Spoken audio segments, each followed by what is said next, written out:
Golta, we know that in Montana there's a lot of hunters, a lot of gun enthusiasts, so you might as well shop local when you're looking for your next firearm or accessory, huh? Selway Armory, they got the best prices around and the best service you'll find anywhere. As the guys over there will tell you, shop with Selway Armory for a year. We guarantee you'll save some money.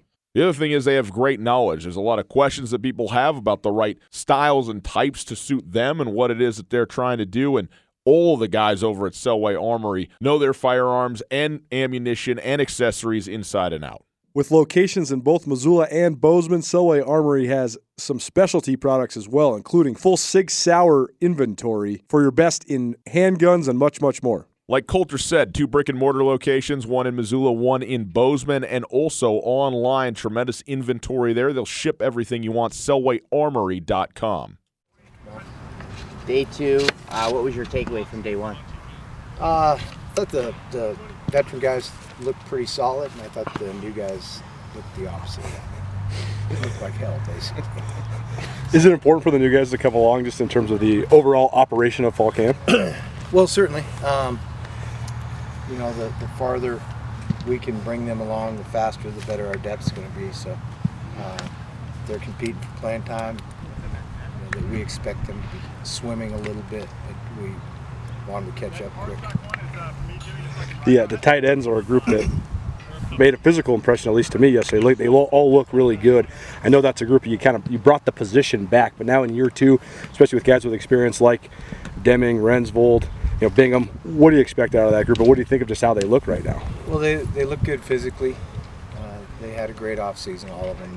They're all workers, so that all that time in the weight room should show up, and it does with that group.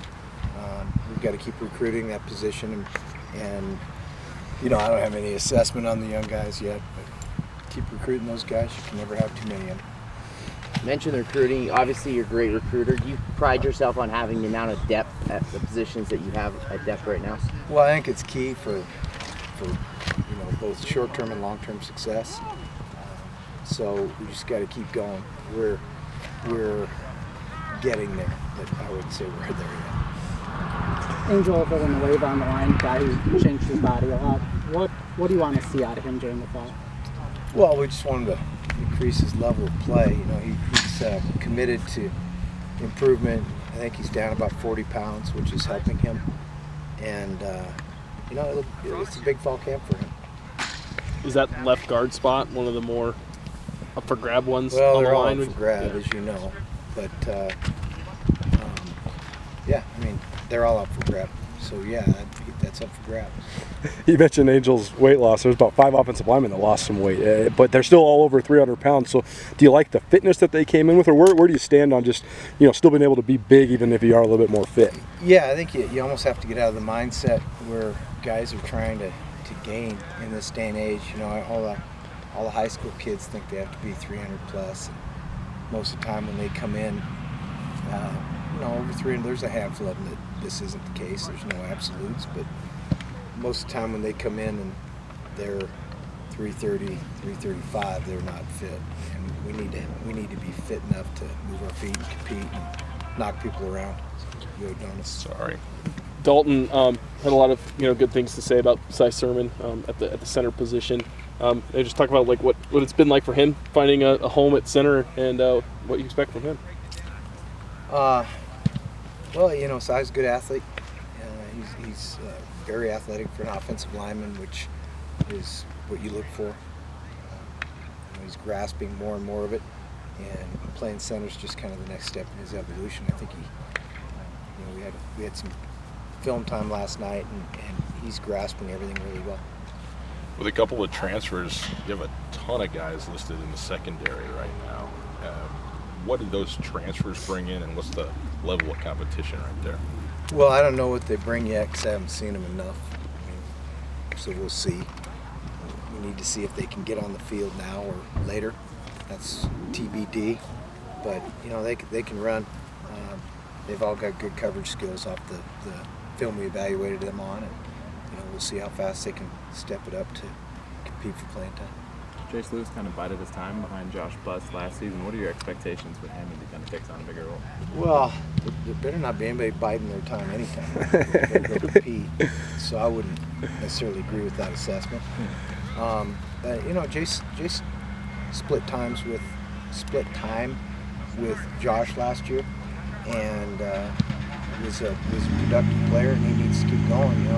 We expect guys to be better as juniors than they were as sophomores, so hopefully he plays better. It seems like among the wide receivers, you have guys that can do different things and different body types and heights and things like that. Is that kind of what you want in a wide receiver group, like a bunch of different guys that can do different things, or does it really matter to you?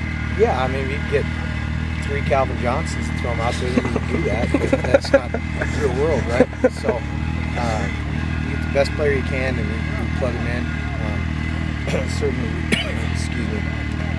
Certainly we don't want all little guys, but the smaller in stature guys that have some quickness and some explosive ability have a place in this offense.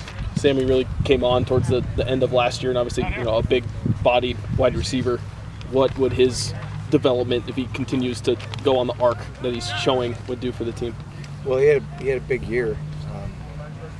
Again, I talked about improvement. You expect to improve through your career, and that doesn't always mean you get more catches or more touchdowns, but you can play better. He's going to draw some attention this year, but he's earned that. We'll see how it goes. What's the next step for being able to get pressure off the edge for you guys' defensive front? More speed. Yeah, that's it. More speed. Do you feel like you added more speed with the addition of the 3 transfers? Yeah, I think we're faster. I do. I think our younger guys are faster than the guys who were veteran players last year. There's 2 parts of the game. There's the run game and the pass game. You got to be able to stop both. So again, it starts up front. The better those guys play, the better we'll be on defense. Pride yourself on all 3 facets of the game. Talk about what you hope the special teams takes coming into the season. As usual, it's a lot of new faces in there. You guys work their way out of that a little bit. We're not going to play our starters on every team. Certainly, some people do. We don't. But we need our young guys to come along and perform. There's a lot of one-on-one type matchups, and you have to prepare yourself to win those. And that's what we'll be working on these next couple of weeks with some of our younger guys. You guys were so good at rushing the passer. I mean, Montana just in general was so good at rushing the passer for like a 15-year span. What do you remember about the teams your first time around in terms of being able to put pressure on the quarterback? Mike Murphy and Corey Bierman won a whole bunch. Yeah. And if you're a good pass rusher and you get singled up, you got to win a percentage of the time, and that's what it is. You got to be able to win one-on-one matchups. With the evolution of offenses in college football, guys are getting the ball out of their hands so much quicker. So how much has that changed just how quickly an edge guy does have to win? And that's a relevant statement. Quarterbacks are running a lot more. Nobody takes the ball from the center and does a 7-step drop anymore. So things have changed. It's changed how offensive lines play.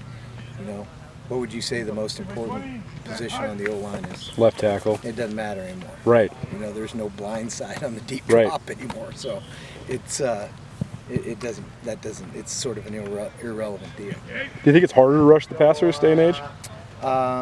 Well, the ball gets out quick in a lot of offenses. You're not going to get there. You still can knock them down, and